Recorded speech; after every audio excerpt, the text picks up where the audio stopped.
Never let people who choose the path of least resistance steer you away from your chosen path of most resistance.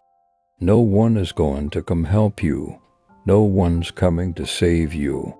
Life is one big tug of war between mediocrity and trying to find your best self.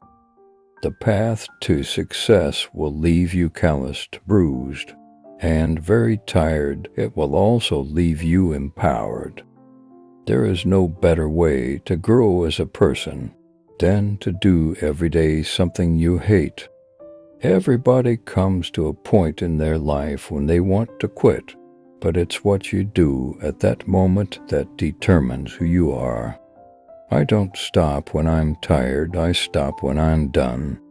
You can tolerate doubt as a backseat driver, but if you put doubt in the pilot's seat, defeat is guaranteed.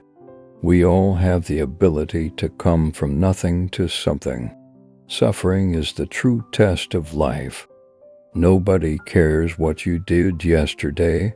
What have you done today to better yourself? Be more than motivated. Be more than driven. Become literally obsessed to the point where people think you're fucking nuts. Don't focus on what you think you deserve. Take aim at what you are willing to earn. Comfort zones. If you live in one too long, that becomes your norm. Get comfortable being uncomfortable. Tell yourself the truth that you've wasted enough time and that you have other dreams that will take courage to realize, so you don't die a fucking pussy. If you want to get better, do the things that no one else wants to do. Do the things that no one is even thinking about doing. I thought I'd solved a problem when really I was creating new ones by taking the path of least resistance. Everybody wants a quick fix. You may get results, but they won't be permanent. The permanent results come from you having to suffer. We don't rise to the level of our expectations. We fall to the level of our training. Mental toughness is a lifestyle. Read a record number of books in a given month. If you're focused on intellectual growth, train yourself to study harder and longer than ever before. Everybody comes to a point in their life when they want to quit, but it's what you do at that moment that determines who you are. If you don't challenge yourself, you don't know yourself. I'm different than most people. When I cross the finish line of a big race, I see that people are ecstatic, but I'm thinking about what I'm going to do tomorrow. It's as if my journey is everlasting and there is no finish line. It's possible to transcend anything that doesn't kill you. Failure is an option. It's what you do with the failure that makes you who you are. Our failures mold us. I have failed at several things in my life. What sets some of us apart is that when we fail, we can't sleep at night. It haunts us until we have our time at redemption.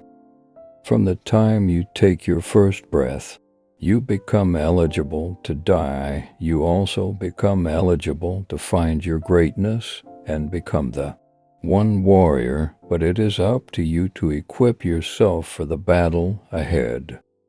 Greatness pulls mediocrity into the mud. Get out there and get after it. Very few people know how the bottom feels, but I do. It's like quicksand. It grabs you, sucks you under, and won't let go. When life is like that, it's easy to drift and continue to make the same comfortable choices that are killing you over and over again. It's time to go to war with yourself. We're either getting better or we're getting worse. The only thing more contagious than a good attitude is a bad one. When your mind is telling you that you're done, that you're exhausted, that you cannot possibly go any further. You're actually 40% done. Denial is the ultimate comfort zone. People take classes on self-help, mental toughness, breathing control. The only way to get tougher is to put yourself in hellacious situations. You have to build calluses on your brain, just like how you build calluses on your hands. Callus your mind through pain and suffering. If you're not physically and mentally prepared for what life is going to throw at you, then you're just going to crumble, and then you're no good to nobody. The more things you can do to get outside of that zone that makes you feel good, the stronger your mind is going to get. It starts getting used to doing things like this. It's not fun, but now my mind is used to it. Whenever you decided to follow a dream or set a goal, you are just as likely to come up with all the reasons why the likelihood of success is low.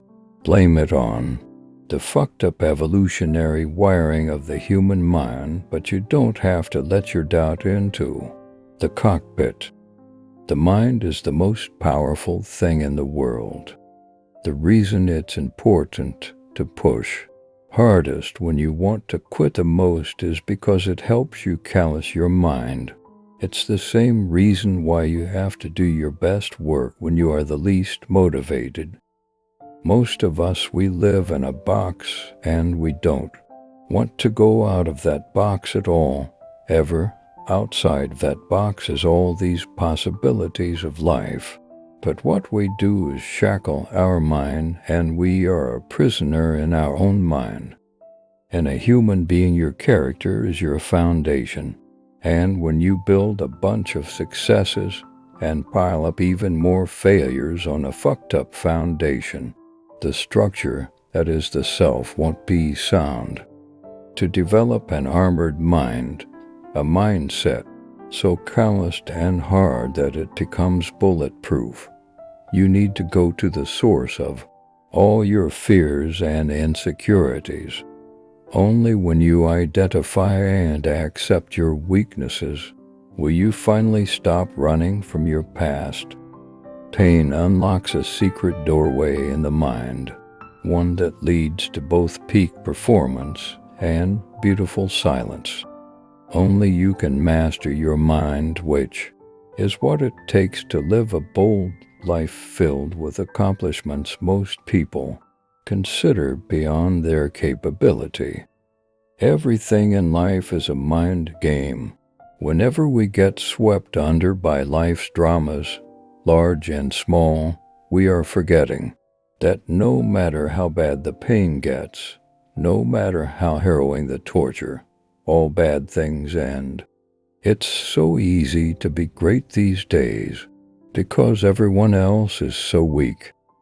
You're probably living at about 40% of your true capability. Join our inspiring community. Subscribe today.